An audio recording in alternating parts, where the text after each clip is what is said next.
ఉపన్యాసకులు మాట్లాడవలసిందిగా కోరుతున్నాం.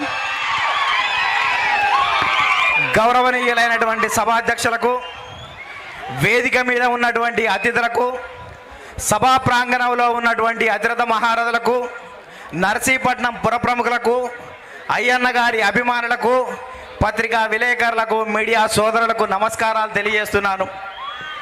ఆంధ్రప్రదేశ్ రాష్ట్ర 16వ శాసనసభాపతిగా మన అయ్యన్న గారు ఎన్నిక కావడం, ఇక్కడ పౌర సన్మానం ఇంత పెద్ద ఎత్తున జరుపుకోవడం, ఆ కార్యక్రమంలో నేను పాల్పంచుకోవడం చాలా ఆనందంగా ఉంది అని సందర్భంగా గుర్తు చేస్తున్నా. దేదీప్యమానమైన వెలుగుల మధ్య, సాయం సంధ్యా వేళ రెపరెపలాడుతున్న జెండాల మధ్య ఇవాళ సంబరాలు అంబరాన్ని అంటుతున్నటువంటి విషయం మీకు అందరికీ గుర్తు చేస్తున్నాను.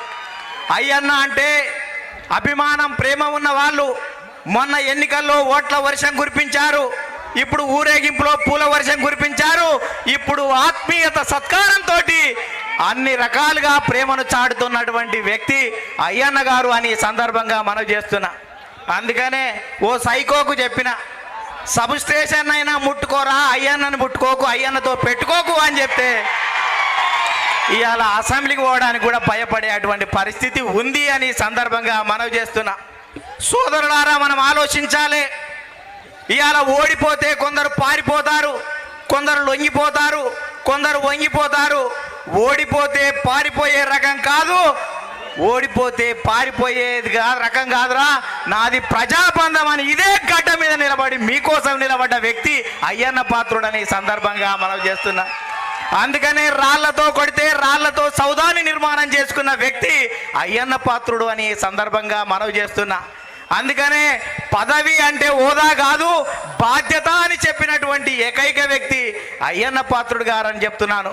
1957 సెప్టెంబర్ 4న అయ్యన్న పాత్ర గారు ఇక్కడ జన్మించి 7 సార్లు ఎమ్మెల్యేగా, ఒకసారి ఎంపీగా, 16 సంవత్సరాలు మంత్రిగా పనిచేసి తెలుగుదేశం పార్టీల కార్యకర్త నుంచి పొలిటి బ్యూరో స్థాయి వరకు వివిధ రకాలుగా పనిచేసినటువంటి వ్యక్తి అయ్యన్న పాత్రుడు గారని సందర్భంగా గుర్తు చేస్తున్నటువంటి అలాంటి వ్యక్తి గురించి 60 సంవత్సరాల రాజకీయ కుటుంబ నేపథ్యం, అయ్యన్న పాత్రుడికి మనతో 42 సంవత్సరాల బంధం, నూనూగు మీసాల వయసులో ఇవాళ పేదల కష్టాలని కన్నీళ్ళని కల్లారా చూసి 3 వారిన జీవితాలకు చితికిన బ్రతుకులకు చెల్లించి ప్రజాసేవకై పరితపించి జనం కోసం, జాతి కోసం, పేదల కోసం, బీదల కోసం, బడుగు జనం కోసం, పల్లె ప్రజల కోసం, అణగారిన జనాల అభివృద్ధి కోసం అన్నగారి పిలుపు మేరకు రాష్ట్ర రాజకీయ రంగప్రవేశం చేసి మన చీకటి బ్రతుకుల్లో పున్నం వెన్నెలయ్యాడు అయ్యన్న పాత్రుడు గారు అని సందర్భంగా మనం చేస్తున్నాను. అందుకనే అయ్యన్న పాత్రుడు గారు అతను ఏ కార్యక్రమం తలపెట్టినా గాఢంగా నమ్మిన సిద్ధాంతాన్ని ఆచరించి చూపిన దీశాలి. నిత్యం ప్రజలతో అంటిపెట్టుకున్నాడు, అభివృద్ధిలో రాజీ పడక నిత్యం ప్రజల ఆదరాభిమానం చూరగొన్నాడు. మానవ సేవయే మాధవ సేవగా కృషి చేసినటువంటి అజరామర యోధుడు అయ్యన్న పాత్రుడు గారని సందర్భంగా నేను అందరికీ కూడా గుర్తు చేస్తున్నాను. అందుకనే 40 సంవత్సరాల రాజకీయ జీవితంలో అల్పరేవని వీరునిగా, ఇవాళ వెనుదిరిగని ధీరునిగా, పేదలకు పెన్నిదిగా, బడుగు జనాలకు బాసటగా నిలిచి అభివృద్ధి నినాదంగా మానవ సేవయే మాధవ సేవగా కృషి చేసినటువంటి అజరామర యోధుడు అయ్యన్న పాత్రుడు అని సందర్భంగా గుర్తు చేస్తున్నా. అందుకనే ఆదర్శ నేతగా ఆరతులు అందుకొని, మచ్చలేని నాయకునిగా మన్నన పొంది, ప్రజాసేవలో ప్రశంసలు అందుకొని, ఆరోపణ లేని నాయకుని అవతారం ఎత్తినటువంటి అయ్యన్నకు ఇవాళ సభాధ్యక్ష స్థానం ధరించడం ఇవాళ చాలా ఆనందంగా ఉంది. మొన్న ఎన్నికల ప్రచారంలో వచ్చినప్పుడు అయ్యన్న ఒక మాట చెప్పాడు. అయ్యన్న పాత్రుడు గారు, ఈ ఎన్నికలు నాకు చివరి ఎన్నికలు అన్న తర్వాత ఒక్క నిమిషం నాకు బాధ కలిగింది. ఎందుకు అంటే ఫామ్లో ఉన్నటువంటి బ్యాట్స్మెన్ రిటైర్మెంట్ ప్రకటిస్తే అభిమానులకు చాలా బాధగా ఉంటుంది.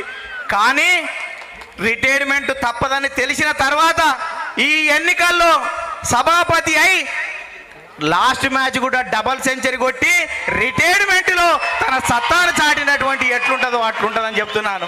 అందుకనే 40 సంవత్సరాలుగా అయ్యన్న పాత్ర గారు యువతకు ఆదర్శం. ప్రతిరోజు, ప్రతి గంట, ప్రతి నిమిషం, ప్రతి క్షణం ప్రజల మధ్య ఉంటూ అన్నా అనగా నేనున్నానన్నటువంటి ఆత్మీయుడు, ఆపద్బాంధవుడు అయ్యన్న అని సందర్భంగా మనం చెప్తున్నా.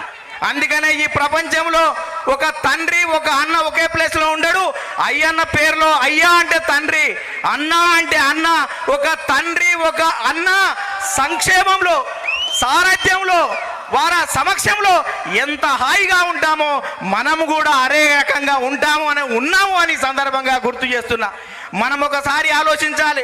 ఈ నియోజకవర్గం అయ్యన్న పాత్రుడు గారు వచ్చిన తర్వాతనే రోడ్లు, రవాణా, త్రాగునీరు, సాగునీరు, ట్రాన్స్ఫార్మర్లు, సబ్ స్టేషన్లు, పాఠశాలలు, ప్రహరీ గోడలు, షాదిఖానాలు, దవాఖానాలు ఏర్పాటు చేసిన చరిత్ర అయ్యన్నది అని సందర్భంగా చెప్తున్నా. ఏ చౌరస్తాలో నిల్చొని ఇది ఎవరు కట్టినరంటే అయ్యన్న అని చెప్పేటువంటి పరిస్థితి చాలా స్పష్టంగా ఉంది. అటువంటి అయ్యన్నని ఒక ఆత్మీయునిగా తెలంగాణ ప్రాంతం నుంచి వచ్చిన అన్నని అనేక సంవత్సరాలుగా నేను అనుకరిస్తున్నటువంటి, అతన్ని చూస్తూ పెరిగిన అనేక మందికి కూడా స్ఫూర్తి అని సందర్భంగా మనవి చేస్తూ, నీలాంటి వాళ్ళ రాజకీయాల్లో మహోన్నతమైన పదవులు ఈ సమాజంలో ప్రతి ఒక్కరిని కదలిచ్చిన ఈ సన్మానం అయ్యన్న పాత్రుడి గారికి జరుగుతున్నట్టు లేదు, మనకు మనమే అందరికీ కూడా సన్మానం జరుగుతుందన్నటువంటి ఆలోచన ఈ సభలో ఉంది అని సందర్భంగా మనవి చేస్తూ, పూజ్యులు, గౌరవనీయులు, విజ్ఞులు, విజ్ఞానవేత్తలు, దేశభక్తులు, పురప్రముఖులు, గ్రామ పెద్దలు, యువకులు, మర్యాదస్తులు, శాంతిమూర్తి ఉపన్యాసకులు మాట్లాడవలసిందిగా కోరుతున్నాం. గౌరవనీయులైనటువంటి సభాధ్యక్షులకు, వేదిక మీద ఉన్నటువంటి అతిథులకు, సభా ప్రాంగణంలో ఉన్నటువంటి అతిరథ మహారథులకు, నర్సీపట్నం పురప్రముఖులకు, అయ్యన్న గారి అభిమానులకు, పత్రికా విలేకరులకు, మీడియా సోదరులకు నమస్కారాలు తెలియజేస్తున్నాను. ఆంధ్రప్రదేశ్ రాష్ట్ర 16వ శాసనసభాపతిగా మన అయ్యన్న గారు ఎన్నిక కావడం, ఇక్కడ పౌర సన్మానం ఇంత పెద్ద ఎత్తున జరుపుకోవడం, ఆ కార్యక్రమంలో నేను పాల్పంచుకోవడం చాలా ఆనందంగా ఉంది అని సందర్భంగా గుర్తు చేస్తున్నా. దేదీప్యమానమైన వెలుగుల మధ్య, సాయం సంధ్యా వేళ రెపరెపలాడుతున్న జెండాల మధ్య ఇవాళ సంబరాలు అంబరాన్ని అంటుతున్నటువంటి విషయం మీకు అందరికీ గుర్తు చేస్తున్నాను. అయ్యన్న అంటే అభిమానం, ప్రేమ ఉన్న వాళ్ళు మొన్న ఎన్నికల్లో ఓట్ల వర్షం కురిపించారు, ఇప్పుడు ఊరేగింపులో పూల వర్షం కురిపించారు, ఇప్పుడు ఆత్మీయత సత్కారంతో అన్ని రకాలుగా ప్రేమను చాటుతున్నటువంటి వ్యక్తి అయ్యన్న గారు అని సందర్భంగా మనవి చేస్తున్నా. అందుకనే ఓ సైకోకు చెప్పిన, సబ్ స్టేషన్ అయినా ముట్టుకోరా, అయ్యన్నని ముట్టుకోకు, అయ్యన్నతో పెట్టుకోకు అని చెప్తే ఇవాళ అసెంబ్లీకి పోవడానికి కూడా భయపడేటువంటి పరిస్థితి ఉంది అని సందర్భంగా మనవి చేస్తున్నా. సోదరులారా, మనం ఆలోచించాలి. ఇవాళ ఓడిపోతే కొందరు పారిపోతారు, కొందరు లొంగిపోతారు, కొందరు వంగిపోతారు. ఓడిపోతే పారిపోయే రకం కాదు, ఓడిపోతే పారిపోయేది రకం కాదురా, నాది ప్రజాబంధం అని ఇదే గడ్డ మీద నిలబడి మీకోసం నిలబడ్డ వ్యక్తి అయ్యన్న పాత్రుడని సందర్భంగా మనం చేస్తున్నా. అందుకనే రాళ్లతో కొడితే రాళ్లతో సౌదాన్ని నిర్మాణం చేసుకున్న వ్యక్తి అయ్యన్న పాత్రుడు అని సందర్భంగా మనవి చేస్తున్నా. అందుకనే పదవి అంటే హోదా కాదు, బాధ్యత అని చెప్పినటువంటి ఏకైక వ్యక్తి అయ్యన్న పాత్రుడు గారు అని చెప్తున్నాను. 1957 సెప్టెంబర్ 4న అయ్యన్న పాత్ర గారు ఇక్కడ జన్మించి 7 సార్లు ఎమ్మెల్యేగా, ఒకసారి ఎంపీగా, 16 సంవత్సరాలు మంత్రిగా పనిచేసి తెలుగుదేశం పార్టీల కార్యకర్త నుంచి పొలిటి బ్యూరో స్థాయి వరకు వివిధ రకాలుగా పనిచేసినటువంటి వ్యక్తి అయ్యన్న పాత్రుడు గారని సందర్భంగా గుర్తు చేస్తున్నటువంటి అలాంటి వ్యక్తి గురించి 60 సంవత్సరాల రాజకీయ కుటుంబ నేపథ్యం, అయ్యన్న పాత్రుడికి మనతో 42 సంవత్సరాల బంధం, నూనూగు మీసాల వయసులో ఇవాళ పేదల కష్టాలని, కన్నీళ్ళని కల్లారా చూసి 3 వారిన జీవితాలకు, చితికిన బ్రతుకులకు చెల్లించి ప్రజాసేవకై పరితపించి జనం కోసం, జాతి కోసం, పేదల కోసం, బీదల కోసం, బడుగు జనం కోసం, పల్లె ప్రజల కోసం, అణగారిన జనాల అభివృద్ధి కోసం అన్నగారి పిలుపు మేరకు రాష్ట్ర రాజకీయ రంగప్రవేశం చేసి మన చీకటి బ్రతుకుల్లో పున్నం వెన్నెలయ్యాడు అయ్యన్న పాత్రుడు గారు అని సందర్భంగా మనవి చేస్తున్నాను. అందుకనే అయ్యన్న పాత్రుడు గారు అతను ఏ కార్యక్రమం తలపెట్టినా గాఢంగా నమ్మిన సిద్ధాంతాన్ని ఆచరించి చూపిన దీశాలి. నిత్యం ప్రజలతో అంటిపెట్టుకున్నాడు, అభివృద్ధిలో రాజీ పడక నిత్యం ప్రజల ఆదరాభిమానం చూరగొన్నాడు. మానవ సేవయే మాధవ సేవగా కృషి చేసినటువంటి అజరామర యోధుడు అయ్యన్న పాత్రుడు గారని సందర్భంగా నేను అందరికీ కూడా గుర్తు చేస్తున్నాను. అందుకనే 40 సంవత్సరాల రాజకీయ జీవితంలో అలుపరివని వీరునిగా, ఇవాళ వెనుదిరిగని ధీరునిగా, పేదలకు పెన్నిదిగా, బడుగు జనాలకు బాసటగా నిలిచి అభివృద్ధి నినాదంగా మానవ సేవయే మాధవ సేవగా కృషి చేసినటువంటి అజరామర యోధుడు అయ్యన్న పాత్రుడు అని సందర్భంగా గుర్తు చేస్తున్నా. అందుకనే ఆదర్శ నేతగా ఆరతులు అందుకొని మచ్చలేని నాయకునిగా మన్నన పొంది ప్రజాసేవలో ప్రశంసలు అందుకొని ఆరోపణ లేని నాయకుని అవతారం ఎత్తినటువంటి అయ్యన్నకు ఇవాళ సభాధ్యక్ష స్థానం ధరించడం ఇవాళ చాలా ఆనందంగా ఉంది. మొన్న ఎన్నికల ప్రచారంలో వచ్చినప్పుడు అయ్యన్న ఒక మాట చెప్పాడు. అయ్యన్న పాత్రుడు గారు, ఈ ఎన్నికలు నాకు చివరి ఎన్నికలు అన్న తర్వాత ఒక్క నిమిషం నాకు బాధ కలిగింది. ఎందుకు అంటే ఫామ్లో ఉన్నటువంటి బ్యాట్స్మెన్ రిటైర్మెంట్ ప్రకటిస్తే అభిమానులకు చాలా బాధగా ఉంటుంది. కానీ రిటైర్మెంట్ తప్పదని తెలిసిన తర్వాత ఈ ఎన్నికల్లో సభాపతి అయి లాస్ట్ మ్యాచ్ కూడా డబల్ సెంచరీ కొట్టి రిటైర్మెంట్లో తన సత్తాను చాటినటువంటి ఎట్లుంటుందో అట్లుంటుందని చెప్తున్నాను. అందుకనే 40 సంవత్సరాలుగా అయ్యన్న పాత్ర గారు యువతకు ఆదర్శం. ప్రతిరోజు, ప్రతి గంట, ప్రతి నిమిషం, ప్రతి క్షణం ప్రజల మధ్య ఉంటూ అన్నా అనగా నేను ఉన్నానన్నటువంటి ఆత్మీయుడు, ఆపద్బాంధవుడు అయ్యన్న అని సందర్భంగా మనం చెప్తున్నా. అందుకనే ఈ ప్రపంచంలో ఒక తండ్రి, ఒక అన్న ఒకే ప్లేస్లో ఉండడు.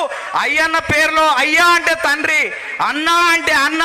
ఒక తండ్రి, ఒక అన్న సంక్షేమంలో, సారథ్యంలో, వారి సమక్షంలో ఎంత హాయిగా ఉంటామో మనము కూడా అదే రకంగా ఉన్నాము అని సందర్భంగా గుర్తు చేస్తున్నా. మనం ఒకసారి ఆలోచించాలి. ఈ నియోజకవర్గం అయ్యన్న పాత్రుడు గారు వచ్చిన తర్వాతనే రోడ్లు, రవాణా, త్రాగునీరు, సాగునీరు, ట్రాన్స్ఫార్మర్లు, సబ్ స్టేషన్లు, పాఠశాలలు, ప్రహరీ గోడలు, షాదిఖానాలు, దవాఖానాలు ఏర్పాటు చేసిన చరిత్ర అయ్యన్నది అని సందర్భంగా చెప్తున్నా. ఏ చౌరస్తాలో నిల్చొని ఇది ఎవరు కట్టినరంటే అయ్యన్న అని చెప్పేటువంటి పరిస్థితి చాలా స్పష్టంగా ఉంది. అటువంటి అయ్యన్నని ఒక ఆత్మీయునిగా తెలంగాణ ప్రాంతం నుంచి వచ్చిన అన్నని అనేక సంవత్సరాలుగా నేను అనుకరిస్తున్నటువంటి, అతన్ని చూస్తూ పెరిగిన అనేక మందికి కూడా స్ఫూర్తి అని సందర్భంగా మనవి చేస్తూ, నీలాంటి వాళ్ళు రాజకీయాల్లో మహోన్నతమైన పదవులు ఈ సమాజంలో ప్రతి ఒక్కరిని కదలిచ్చిన ఈ సన్మానం అయ్యన్న పాత్రుడి గారికి జరుగుతున్నట్టు లేదు. మనమే అందరికీ కూడా సన్మానం జరుగుతుందన్నటువంటి ఆలోచన ఈ సభలో ఉంది అని సందర్భంగా మనవి చేస్తూ, పూజ్యులు, గౌరవనీయులు, విజ్ఞులు, విజ్ఞానవేత్తలు, దేశభక్తులు, పురప్రముఖులు, గ్రామ పెద్దలు, యువకులు, మర్యాదస్తులు, శాంతిమూర్తులు, సకల కళాకోవిదులందరి